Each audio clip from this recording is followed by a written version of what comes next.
Welcome to Husband Talking. Explore riveting tales of infidelity with us. Please subscribe and like to stay updated. Let's begin. Know your enemy and know yourself, and you will never be defeated. If you know yourself but not your enemy, you'll win some battles but lose others. But if you don't know either, every fight will be a loss. Sun Tzu, The Art of War. How should I begin? The start seems logical, right? Well, I'm Mark Johnson, and my wife is Anna Johnson. This is our story. Now, I don't remember being born obviously, so I won't start that far back. Instead, I'll jump to when I first met Anna Davis. We were both 8 years old, and back then, girls were still in that gross category for me. So, naturally, I was annoyed that I had to hang out with one. Whether she was black didn't matter to me, she was a girl, and that was enough. Luckily, I outgrew that mindset as I got older. Now, our dads had served together in the army back in the Gulf War and had become best friends on the battlefield. After the war, they moved back home and got married, dad to my mom and her daddy to her mama. It turned out that Lisa and I were born around the same time, and Lisa's daddy moved them to Chicago, where my dad had his construction business. Dad gave Mr. Davis a job, and soon they were partners in the business. Everything was going well, but when Lisa and I entered 4th grade, their construction business fell on hard times. So they fell back on what they knew and re-enlisted in the army. Over the years, we were stationed at several duty posts together. Lisa and I had grown to be the second-generation best friends our parents had joked about us becoming when we were younger. So when we got posted together, we'd gravitate toward each other. Hey, anyone who grows up an army brat knows that moving every few years is tough, and you have to prove yourself at each new school to avoid getting bullied or shunned. So we stuck together and had each other's backs wherever we found ourselves. Our friendship grew even after we started dating. No, we didn't date each other at that time, we dated other people. To her, I was just her best friend, and she was the same to me. However, after my first breakup, we started a tradition that we would go to the mall on the Saturday following either of us breaking up to see a matinee movie, usually something violent and full of action. We had a lot of tension to work out, and watching a sci-fi or action movie usually did the trick. We'd get pumped up and let our frustrations and hurt flow out of us with the action unfolding on screen. When our dads got out as we entered our junior year of high school, they started up their construction business again. This time it worked out really well. More and more jobs took them down to Milwaukee and even as far up as Madison. They were gone sometimes for a week or two at a time, but they were in high demand. General contractors and, more importantly, competent general contractors are always in high demand as long as they don't keep their business too localized. So, it came to pass that Lisa and I became even closer to each other than to our own families. We also had a few close calls and nearly crossed the line several times between best friends and lovers. We kept our cool, though barely. It got harder and harder to stop myself from crossing the line with her. We didn't want to ruin our friendship. It all came to a head when we got dumped the week before our senior prom by our significant others. Michael just up and dumped her over the phone, which caught everyone by surprise. Meanwhile, Sarah was in the process of writing me a Dear John letter, which she then delivered to my house without a word. She wouldn't even talk to me. So, needless to say, we were both solo for prom that Saturday. We lucked out and caught an Arnold Schwarzenegger marathon at the local theater. Older Chuck movies are still great. Now, Lisa was still a virgin, as was I. She was a leader and track star at our school while I played baseball. My buddy Michael had asked about dating Lisa, and I had introduced them. He played first base while I played second base. We racked up quite a few double plays, and we were a great 1-2 punch offensively at the plate, too. Well, Michael had dated Lisa for almost a year. Hell, I thought, and a lot of others thought, that they would get married after graduation, Michael's history notwithstanding. Well, to make a long story short, Michael dumped Lisa a week before prom so he could take another girl. The girl he took was supposed to be my date, my aforementioned ex-girlfriend Sarah. So, that ended not just my relationship, but Lisa's relationship with Michael and my friendship with Michael. Oh, and Lisa's friendship with Sarah, too. They had been on the cheerleading squad together. Pretty convoluted, right? Yeah, a lot of hurt had been hurled out at the exact same time with as little effort as possible. Michael and Sarah had hurt both my best friend and me at the exact same time. Like I said, we lucked out with the Arnold Schwarzenegger movie marathon that Saturday. Oh, Michael didn't get away with it unscathed though, but we'll get to that shortly. Lisa and I ended up going to prom together. I still had my 2 tickets, and neither one of us had a date, so it just made sense. We danced, we had fun, and that seemed to be a slap in the face to old Michael and Sarah. I still remember picking her up at her house, which was 2 houses down from mine, on the night of prom. She walked downstairs in that emerald green dress that hugged her figure like a second skin from the waist up. My breath caught in my throat as I wondered for the first time what the hell Michael had been thinking.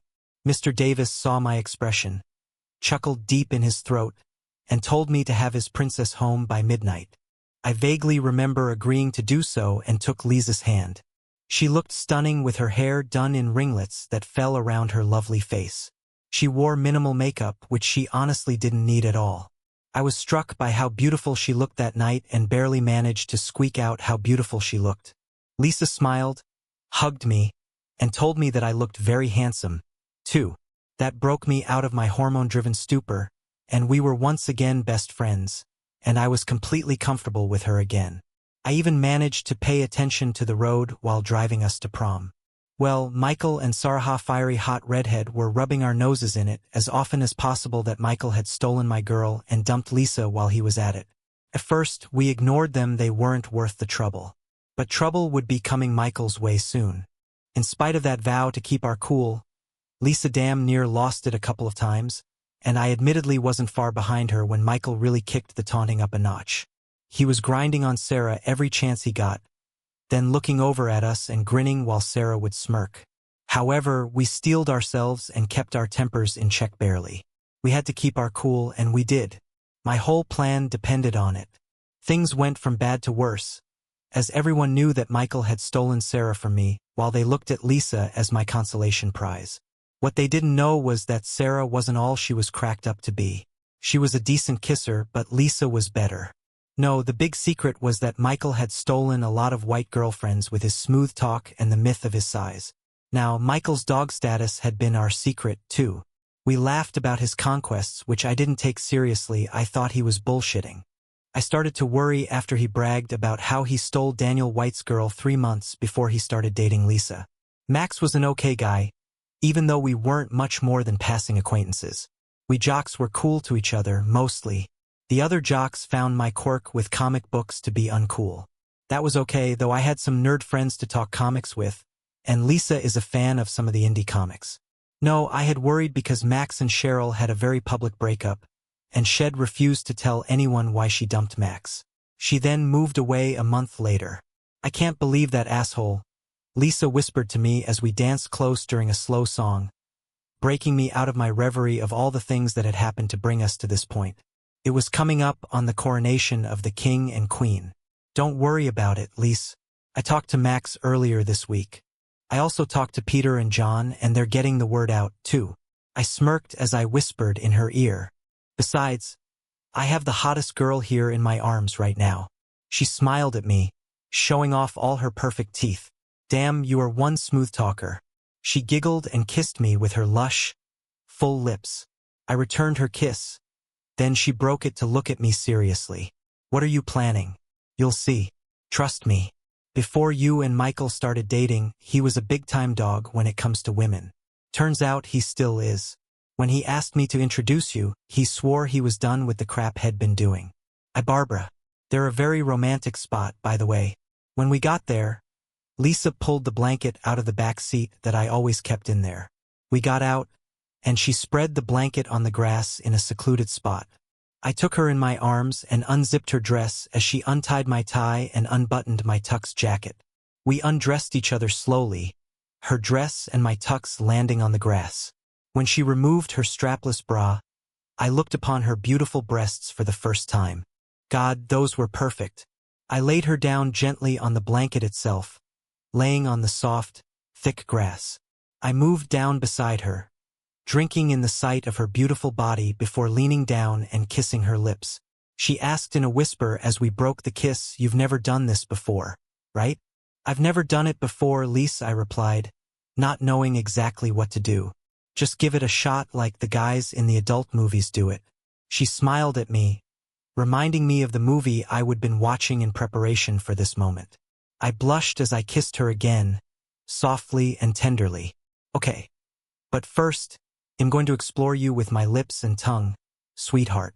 She shuddered as I whispered it, and her breathing grew heavier. Do it, baby, please. She was my best friend and now something much more than she had been before. I knew that I would want her for the rest of my life. Oh my God, she exclaimed. Did you like that, baby? I asked with a wide smile. She looked into my eyes with an intense love and smiled radiantly for me as she pulled me up, sat up herself, and kissed me with more passion than I had thought possible. I loved it, boo, she whispered as she finally broke the kiss. I moved over her and looked into her eyes. I love you, Lise. I always have. I love you too, Rick. You know that. She replied with a smile as she stroked my cheek. I know. I'm ready for it. Make me a woman, boo. And with that, we had amazing sex. She sat up and kissed me. She gasped and looked at her watch. Baby, we need to get home, she exclaimed in an urgent whisper. It's almost midnight. Well, princess, we wouldn't want you to turn into a pumpkin, would we? I grinned. She giggled. No, we wouldn't. Besides, I think your Corvette would be turning into a pumpkin if this was a fairy tale. I feigned shock. Well, it's a damn good thing this is real life. I did too much work on that car for it to turn into a pumpkin on prom night. I stuck my tongue out and crossed my eyes, giving her my silly look. She giggled again and kissed me. Take me home, baby. Yes, ma'am, I replied, practicing how to address female officers once I entered the army. I like ma'am. I think you should call me that from now on. She gave me her own silly look, and I grinned and kissed her. We dressed, and I gathered up the blanket and towels and put them in my trunk. I keep my car clean, but I would have to wash out the trunk and wash the towels and blanket in the morning. I dropped her off at her house and walked her to her door. The light was still on, and I could see her father waiting inside for her to get home. I caught a glimpse of her mom, too, and was suddenly very nervous. Don't worry, baby. Mama and Daddy love you, you know that. I think we need to talk to them tomorrow, though. She was reading my mind. I knew that we would have to break the news to our families about what we wanted to do. Lisa had also elected to join the army.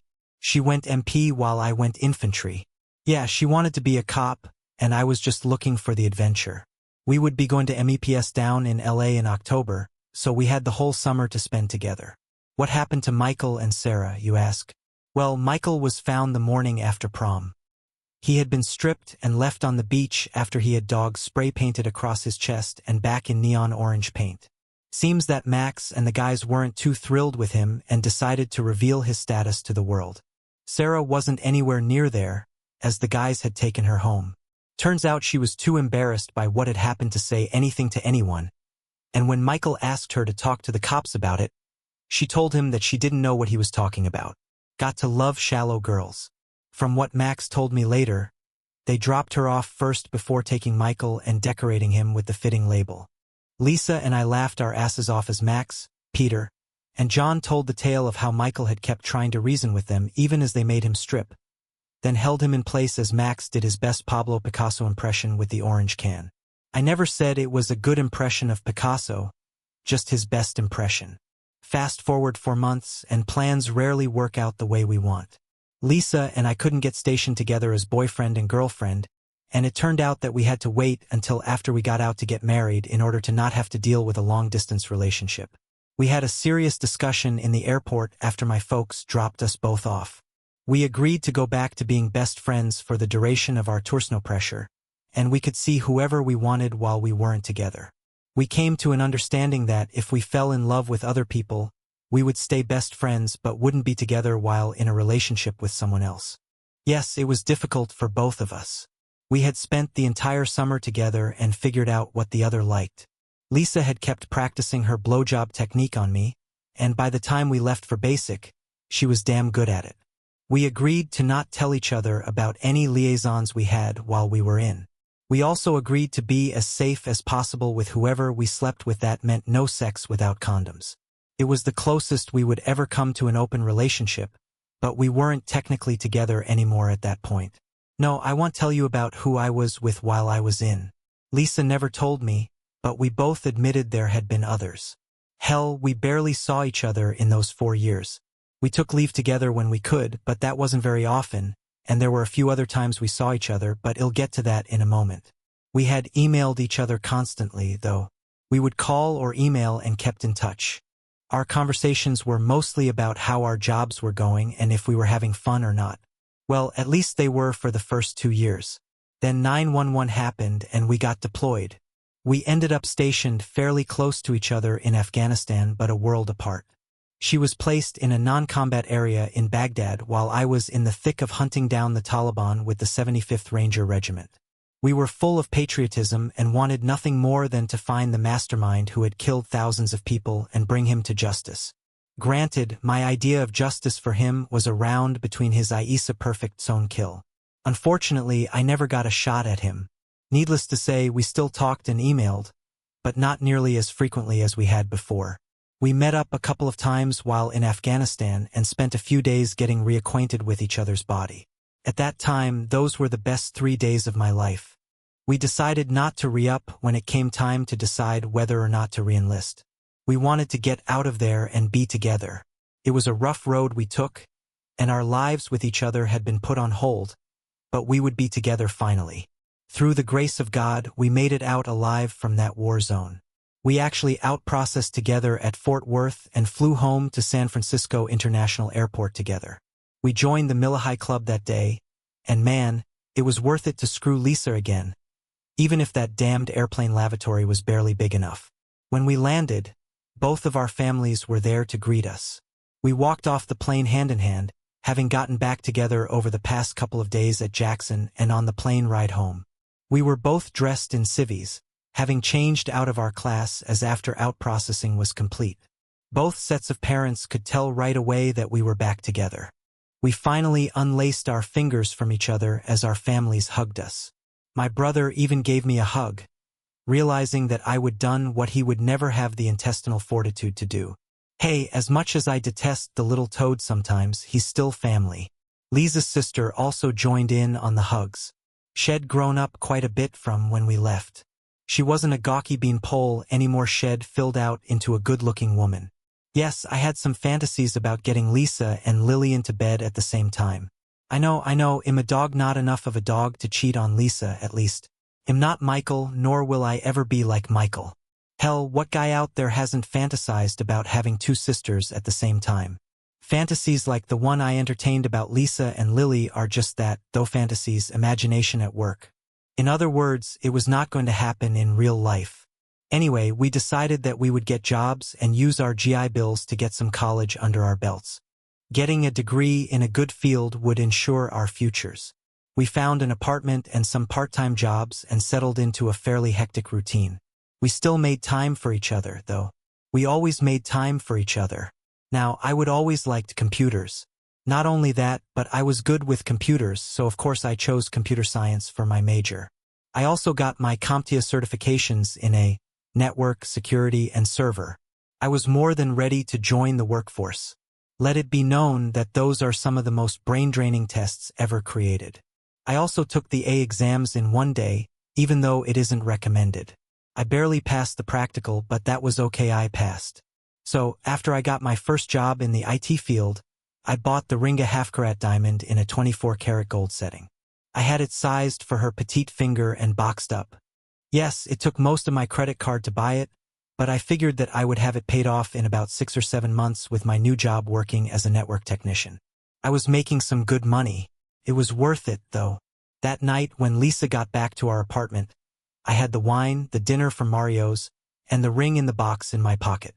I don't cook, just to make that clear. I tried once, it didn't end well. Lisa was working and had received her MBA early, having aced all the courses necessary in record time. We had run a real risk of burning ourselves out, but we managed to keep each other from going completely Looney Tunes. Hey, beautiful. Long day at work? I asked as I took her in my arms and kissed her. She dropped her purse and bag on the counter and kissed me back lovingly. You might say that, baby. Just found out that Justine is retiring. We're getting some new guy from out of state, she said, rolling her eyes. Now, we both loved Justine. She'd been kind of a second mom to both of us. It saddened me too, but then I just shrugged. Well, we can invite her to the wedding, I said with a smile. Lisa, I know I never did this properly when I asked you to marry me, so I'm doing it now. I got down on one knee and pulled the felt-covered box out of my pocket. Lisa Marie Everett, will you marry me? I asked as I opened the box. Oh, baby. Lisa's eyes went wide, and her smile shone radiantly as she took in the ring I bought her. Yes. She threw her arms around me as she sank to the floor on her knees. 2. We kissed for what must have been an hour before she finally broke it, and I was able to slide the ring onto her finger. I love you, Rick, she said as she kissed me again. Once we were standing, she admired the ring and kissed me again. I love you too, Lise, I replied, kissing my love one more time. We ate in silence, just looking into each other's eyes as we smiled at each other. One of us would grin occasionally, and we'd laugh or giggle. We were both giddy with anticipation. We'd been unofficially engaged for almost 4 years, living together nearly as long, and had been working our bums off in part-time jobs as well as going to school pretty much year-round. Now I had a full-time job and was making decent cash. Now we were officially engaged. Life was good. Lisa was now working full-time at the real estate office and was the executive assistant to the boss, Mrs. Linda Ford. Mr. Stephen Ford was an ad executive, and between the two of them, they were clearing $1 million a year after taxes. Now Justine was going to retire, and some new guy was coming in to take over the office. Oh well, I would meet him eventually.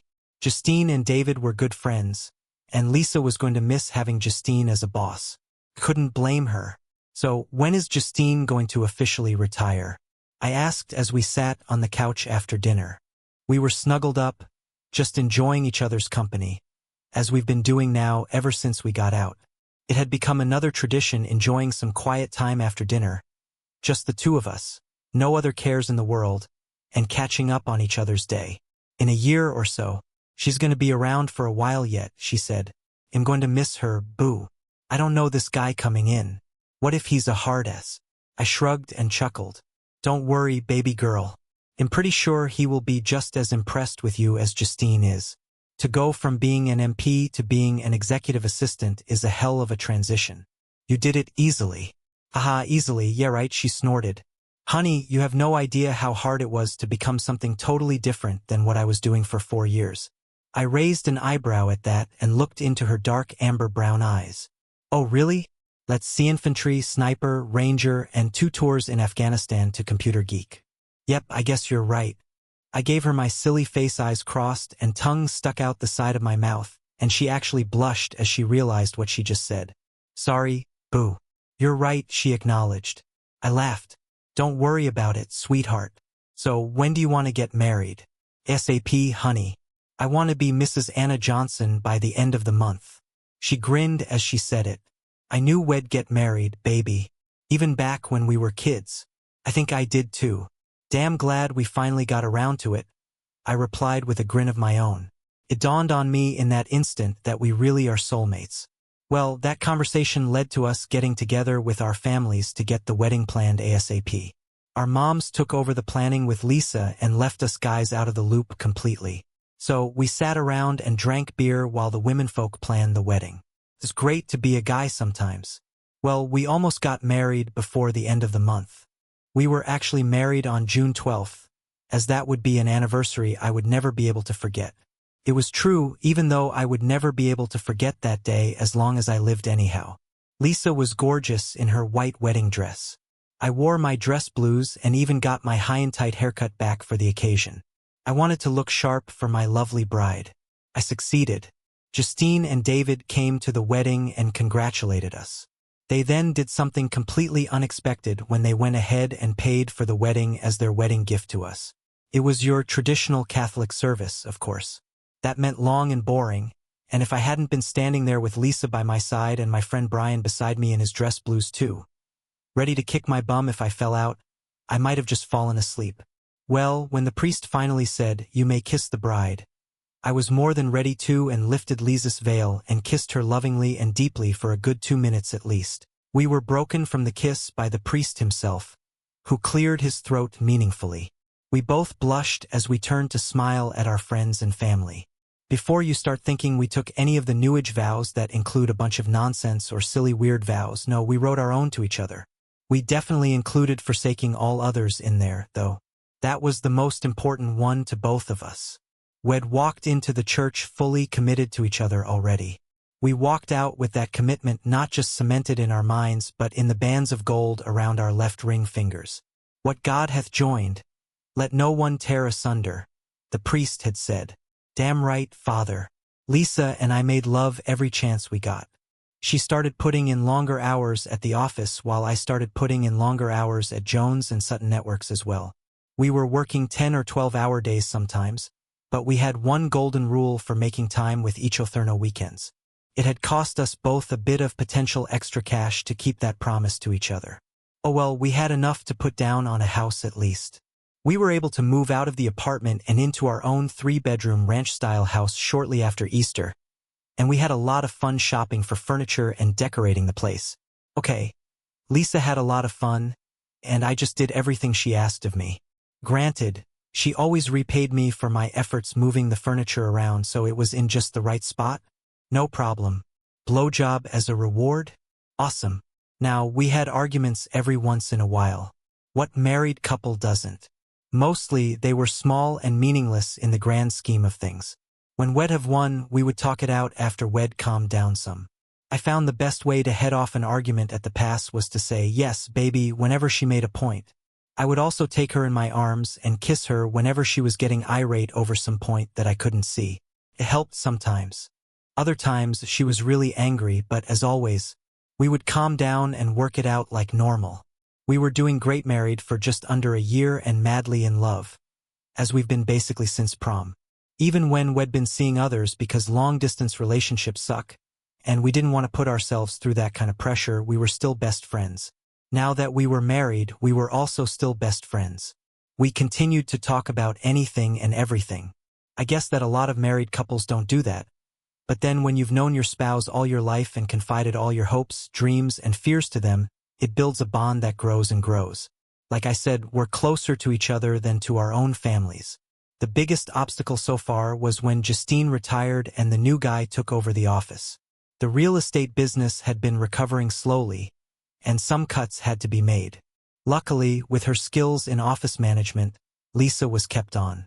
A few of the sales reps were let go, however. Lisa was kept on as Richard's executive assistant, just as Justine had promised. Justine had written a glowing recommendation for Lisa, and Richard took it to heart. He also liked Lisa's looks a bit too much, but more about that in a bit. The trouble started about 4 months after Robert Morgan took over the office and Justine and John were in Maldives for a second honeymoon vacation. Hell, it was the Monday before Halloween of all times. Well, we didn't realize it at the time, but that's when it started. We were still working long hours at our respective jobs. We'd call each other when we got off work, and she'd either start some dinner when she got home, or I would pick up some fast food when I got off work. Like I said, I don't cook.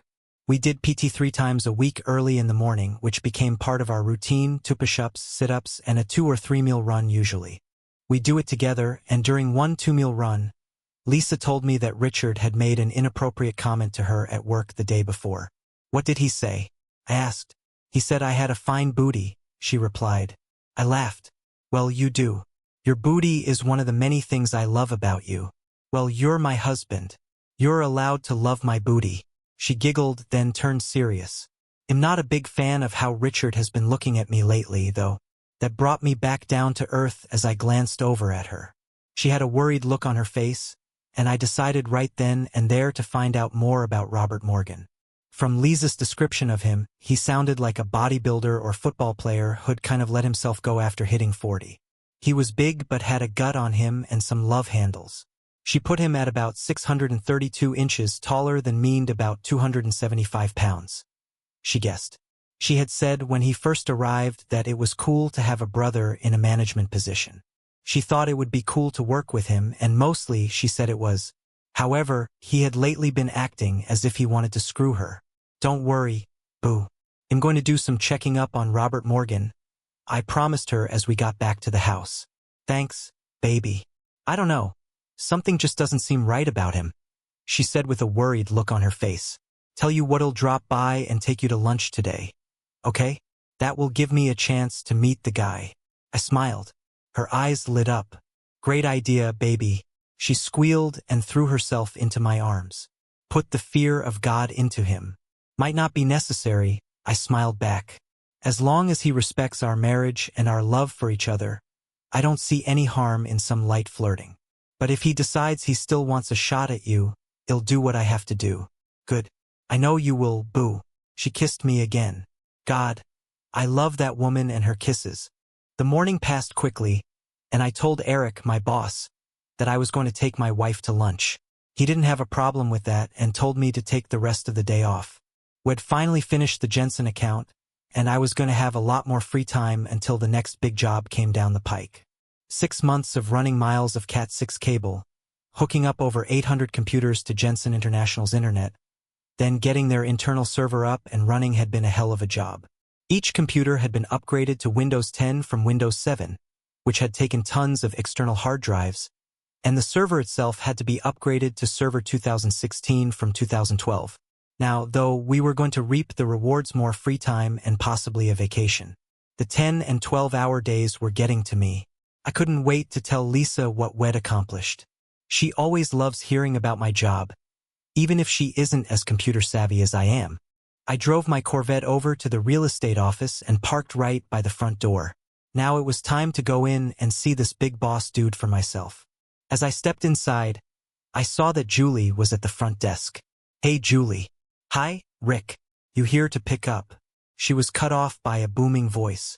Hey, you must be Lisa's husband, Robert Morgan said as he extended his hand. Sandy married a Mark too. But why would he automatically assume that I was Lisa's Mark and not Sandy's? I shook his hand, making sure that my first 2 fingers were extended as I felt him trying to squeeze the life out of my hand. If you extend your first 2 fingers along your opponent's wrist, it makes it impossible for him to Roman handshake you. That fact wasn't lost on Richard as I smiled affably at him. Actually, I'm Lisa's husband, Rick. You must be Robert Morgan. Good to meet you. I'm here to pick Lisa up for lunch. The emotions that went across his face in the space of a few seconds told me everything I needed to know at that time about Jefferson. First was shock, probably at the fact that I was white. Second was confusion, which I attributed to him asking himself, why would that fine sister marry this boy? Third was a flash of anger that spoke volumes about his character. Another emotion I saw was a twinge of fear, as I obviously wasn't going to let him squeeze my hand into submission. The last emotion I noticed was jealousy. I'll give him a little credit for recovering quickly. Well, it's great to meet you, Rick, he said as he released my hand as if it had been burned. Lisa should be out in a moment. He then turned on his heel and entered his office, closing the door behind him. I saw him through the window as he pulled out his cell phone and dialed a number. He was using an Android, and that gave me an idea. I smiled at Julie as I sat down and brought up the apps on my BlackBerry. I activated one and found the signal I was looking for. I then cloned that signal. You don't work in IT without picking up some useful tips and apps, not to mention a few dirty tricks here and there. That's all there is to it. Lisa came out of her office and smiled when she saw me. I took her in my arms and, in front of a grinning Julie, kissed my wife lovingly. Julie is a friend, by the way. She and her husband Tom had hosted the last company Christmas party before Justine retired. This year was going to be our turn. I have the rest of the day off, baby. I winked at my wife. Think you can take it off too? Well, Halloween is in a couple of days, so probably, my wife replied. Sounds good, beautiful. I grinned as she gave me a peck on the lips and went to knock on Dick's door. Yeah, that guy could be trouble, I thought while she was talking to him. I sent a bit of spyware to his phone that would keep me apprised of any texts sent or received and any calls he got or made. Also, I added an option to intercept his outgoing and incoming texts. Yes, folks, it's possible. Scary, right? I also made a new folder called for his incoming texts and monitored the numbers he called and who called him. I felt the hair on the back of my neck stand up whenever I thought about him. Yeah, our brief meeting had set off the klaxon in my brain.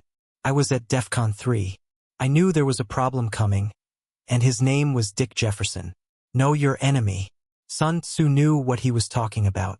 Knowledge is power, which meant that I needed to know everything about the man, his likes and dislikes, his marital status, his financials, his history, everything. Lisa came back, grinning ear to ear as she said that Richard had given her the rest of the day off too. We laced our fingers as we held hands and left together. We went to Carl's Jr. for lunch, and as we sat there, she asked what I thought of Richard. "Oh, you mean Dick?" I asked with no trace of a smile. "Yeah, I don't like him or trust him. His face betrayed him when he came up to talk to me and found out I was your husband, not Sandy's." "What do you mean, Boo?" she asked. "I mean that he's either really jealous, doesn't like the fact that I'm your husband, or both." He covered it well, but his face was an open book for a few seconds. I gave her the details on how her boss was acting. Lisa nodded. "So what are we going to do about him?" I shrugged. "I have a few tricks up my sleeve to keep tabs on him. But until we know what he's planning, if anything, we can't really do anything. But I have his cell signal cloned, and I can spy on anything he says or does on that android of his." Lisa looked at me with her "you crazy boy" look. I just smiled. "Trust me, baby. I won't do anything if he doesn't. I'm not going to pick a fight with him. You know I trust you, Boo." She reached across the table and squeezed my hand. "I know, and I trust you too, sweetheart. What I need to know now is how much you've told him about me." I gave her a serious expression. She thought for a moment. "Well, he knows we were both in the army, but not what we did while we were in. He knows that we went to college on the GI Bill, and he knows that you build computers." I smiled. "Good. If he tries to get any more information out of you, just tell him that's all there is to tell." "I can do that." She winked and squeezed my hand again. We finished our guacamole bacon burgers, fries and shakes and left. We then called our bosses and asked for the rest of the week off. When we got home, we fell into bed together, the urge overtaking us again as I kissed her passionately. In case you haven't noticed, I love screwing and making love to my wife. Well, we both managed to finagle the rest of the week off due to Halloween and spent the holidays with my family. In spite of my brother, we had a great time and had some great food. Yeah, my mom can cook turkey, stuffing, cranberry sauce, corn, of course, and some damn good smoked ham. On Super Saturday, we decided to skip the sales rush, and I started my intel gathering op on Mr. Richard Donald Jefferson. I found out some very useful information on him. Bing is a wonderful thing, much more precise than Google for hard target searches. Mr. Jefferson had a record of assault and battery back east in Baltimore, Maryland. It was 20 years old, but still on the books. Head served his time and had been clean ever since that anyone knew of. The particulars of the case set the klaxon going off in my head again, though. Head beaten the crap out of a young man that had come home and caught his wife in bed with Dick. This was before Dick had gotten married. I remembered him at the real estate office, and he hadn't been wearing a wedding ring. More alarms went off in my head. I checked, and he was still married to Ariel Jefferson Gardner. His wife was gorgeous. She reminded me quite a bit of Garcelle Beauvais. In fact, I then played a hunch on something and brought up the folder on my phone. I scrolled through his contact list and discovered something that sent a cold chill up my spine. The name Cuck Jimmy was attached to my boss number. What the hell is Cuck Jimmy? I thought to myself. Cuck? Isn't Cuck? Seriously, that had to be a sick joke. I kept scrolling and found a couple more numbers I recognized. The word cuck was attached to a diminutive nickname for them. I decided to dig a bit deeper and discovered our home phone number. Hot Lisa was on there next to our number. Well, she is hot smoking hot, in fact. But the fact that he had her name on there with hot attached to it was not a good sign. The beginnings of a plan started to form in my mind as I discovered more and more secrets about Dick. By the time Lisa went out to get lunch for us, I would already piece together more than enough to form a plan of action. Something bad was coming down the pike, and we needed to be ready. As soon as Lisa got back with the BK, we sat down and hashed out what we were going to do. She was shocked to see everything I would been able to dig up on him. I ran a trace on all the numbers he had on his phone lawyer on speed dial, my boss, our home phone, and a few very unsavory thug types with records. Yes, I was gathering intel on not just him but his minions or whatever, too. Yes, I knew what had to be done. I knew when it would be done and where it would be done. December came just after Halloween, and we had finished all our shopping by the second weekend. The party would be on the 20th, so I had time to get all my pieces on the board set up the way I needed them to be. The night of the party, everyone from Lisa's office showed up, including Dick, of course. The party was a smash hit since Wed hired a caterer to deliver everything in advance for 20 people. Now, one of the numbers listed on Dick's phone had been Rob and Sue Charleston, our next-door neighbors, with the name Cuck Bobby in front of the number. We kept a close eye on them, too. Also, I had wired my house for sight and sound. Every room fed into my BlackBerry on different screens, and the data was being stored on a cloud server. It would be ready to do what I needed it to do. I switched the spyware on Dick's phone to forward all texts to me for my approval and to monitor and record his phone calls to the cloud server as well. And last but not least, I threw in a failsafe just in case. Like I said, the party was a smash hit. The beer and eggnog were flowing freely, but at least we had a few designated drivers to get people and vehicles home. We also had a guest room for those who needed to spend the night and didn't have a ride otherwise. Strangely enough, but fortunately enough, nobody had too much to drink, and by 11:30 p.m., everyone had left except for Dick. Somehow, I knew that after everyone else had gone, he would still be hanging around. I had been right. Well, Richard, I think it's time we went to bed. I smiled as I made a gesture for him to leave. I think you're right, Rick, he smirked. Yes, he actually had the nerve to call me Rick. What a jerk.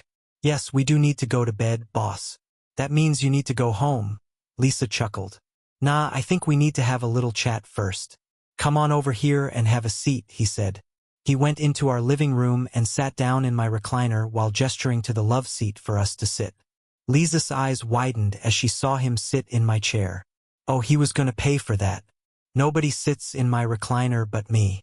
But I kept my cool as I sat down beside Lisa and we interlaced our fingers as we looked at him expectantly. It's your dime, I said with a shrug. Just make it quick. Lisa and I have to go to bed since we have to wrap presents in the morning. He sat back and crossed his legs. We need to talk about your marriage and what's going to happen here tonight. Well, you're going to leave and we're going to bed, I shrugged back. Simple. I'm afraid not, Rick, he said with a smirk. There was that Rick again.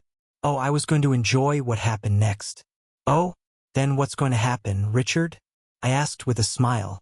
Well, you have a fine wife there, Rick, he said, paying Lisa the compliment while pissing me off at the same time. His tone was one of authority. Yes, she is, and she's all mine. I smiled and squeezed Lisa's hand as she smiled at me. I winked back at her. Thank you, Mr. Jefferson. Mark already knows him fine, though, she giggled. You're welcome, honey, Dick said, grinning ear to ear. He then turned back to me. Rick, you need to give up. You can't match my size, and I know you can't satisfy this fine sister. Lisa laughed. Mr. Jefferson, that's very inappropriate, and let me tell you, Rick satisfies me just fine. She had a smile on her face. I don't appreciate you coming in here and talking about him like you know him. But I do know him, baby. He's a boy who can't satisfy you, and you know that, he exclaimed with an incredulous look on his face. I know that Rick satisfies me better than any other man alive. Lisa smirked at him. Yeah, this wasn't going at all like Dick thought it would, or maybe he thought it was going the way he thought it would. However, the end result would be the same. Oh yeah? He asked, standing abruptly and dropping his pants right there. The answer is still going to be no, she said and squeezed my hand as she shook her head at him in that you ain't getting none gesture. Now it really wasn't going according to his plan but was still well within the parameters of my plan. Come on, you arrogant jerk. Give me my cue. I focused on his face again as frustration ran across it, followed by the arrogant expression again. Well, it would be in both of your best interests to do what I say when I say it, or you'll both be out of a job, he snarled. Now he was losing his cool. Bad move on his part. Oh, and how will you take my job, Dick? I asked with a smirk of my own. Because your boss is one of my cucks, he damn near shouted at me. Oh, is he? I shrugged as I said it. And one word from me, and you're out of a job, nutless. I just sat back and put my arm around Lisa, looking at him as I pulled my BlackBerry out of my shirt pocket and brought up the menu. Well, I don't think that cuck Jimmy is going to be a problem for us, actually. I smiled as I selected the file I wanted in the folder. Oh, the look on Dick's face was priceless. Okay, you asked for it. I was hoping to avoid this since I wanted that sweet piece of ass beside you to myself. But you leave me no choice, he said. He took out his Android and brought up a text and hit send. It was already pre-programmed in there, but what he sent wasn't what had written. You see, I know him. I know my enemy. I also know myself, but most importantly, I know my wife. I know wives aren't mentioned in that passage of Sun Tzu's great treatise on war, but they should be. Han, you really have no idea what you've gotten yourself into. Lisa was shaking her head sadly at Dick. Just then, there was a ring at our doorbell. They'll get it, Lisa said as she jumped up and walked briskly to the door. Dick took that moment to grin as he looked at me. Those are my homies. Now, Wonder Bread, that little sister is going to be ours in just a minute, and you're going to be able to watch us take what's ours. This is a reclamation. Oh boo, look who just showed up. Lisa re-entered the room, bringing a woman who looked a lot like Garcelle Beauvais with her. Hello, Rick. I am Laura. I'm the wife of the idiot with his tool hanging out there, she said as she came and extended her hand. I rose to meet her and shook her hand politely. Good to meet you, Laura. I think there's been a terrible misunderstanding here. It seems your husband is under the impression that he's going to have sex with my wife tonight. Were you aware of that? I asked. I shot a glance at Dick the dork, and he had finished putting his dork back in his pants. How? Where? What? How? Dick the douchebag asked. Where the hell is my crew? Oh, they just tried breaking into Chief Swanson's house. The cops knew about them from an anonymous tip, so they were snatched up in a hurry. I smiled at him. I hope they don't squeal on you to save their own hides, though. That would be quite a shame. Oh my God. He whispered to himself more than anyone else. He knew his house of cards was falling down around him. God has nothing to do with this, I said calmly. So, Mrs. Jefferson, what is going to happen to Dick here? Dick looked up with such fear in his eyes. I wondered how the arrogant jerk could have been this damn stupid. Well, thanks to your heads-up this past weekend, he's going to be sleeping someplace other than our house tonight. I am also pretty sure that he ain't going to be sleeping here either, she said as she gave Dick a nasty sneer. She then reached into her coat and produced a manila envelope, which she then handed to Mr. Dick. You're served, she said with finality. Now it's time for you to leave. I smiled and gestured towards the door. Dick started walking, and I moved out of his way a bit so he could pass me on the way out. I was expecting what happened next, but he wasn't expecting my reaction. He lunged for me, intent on wrapping his hands around my throat. I sidestepped and used my left knee to break a few of his ribs as I snapped a punch into his nose, causing his eyes to water. I then kicked him extremely hard right in the family jewels as he backed up, stunned, holding his fractured ribs. Bad move, Dick, I said calmly. Yes, the adrenaline was flowing through me, and yes, I was riding the waves of it as the fight part of fight or flight took over in me. I launched a series of punches into his face and gut, with 2 to the solar plexus in rapid succession. He couldn't see and he couldn't breathe very well. I then launched another couple of snap kicks to his knees, knocking him down. Then I finally hit 911 on my phone to report a belligerent party guest who had just tried to assault my wife and me. I reported that I had subdued him, but he may need medical attention. The cops and an ambulance were dispatched immediately to our address. After they'd all left, I turned to Laura as Lisa and I both hugged her. I'm really sorry about this, Laura. I know he's your husband, but at this time of year, I was interrupted. Honey, listen, you two gave me the perfect Christmas gift, no Richard. She grinned, and we all laughed together. Merry Christmas, you two. Merry Christmas, Han. Lisa said as she hugged our newest friend. Merry Christmas, Laura, I added as I joined in the hug. Dick ended up charged with indecent exposure, assault and sexual assault, as well as conspiracy to commit sexual assault and conspiracy to commit felony assault. His confession was already on tape with video to back it up, and I sent those to the cops with my compliments. Dick's lawyer tried to cut a plea deal, but the DA wasn't having it, and in the end, he was sentenced to 20 years in San Quentin. His crew were all ex-cons who had 2 felonies apiece for various offenses. Attempting to break into the chief of police's house earned them life in San Quentin under the 3-time loser law, along with their good buddy Dick. Seems they thought Dick had set them up for some odd reason. Well, needless to say, Dick didn't fare too well in the joint. The COs found him swinging in his cell 3 months after he first arrived there.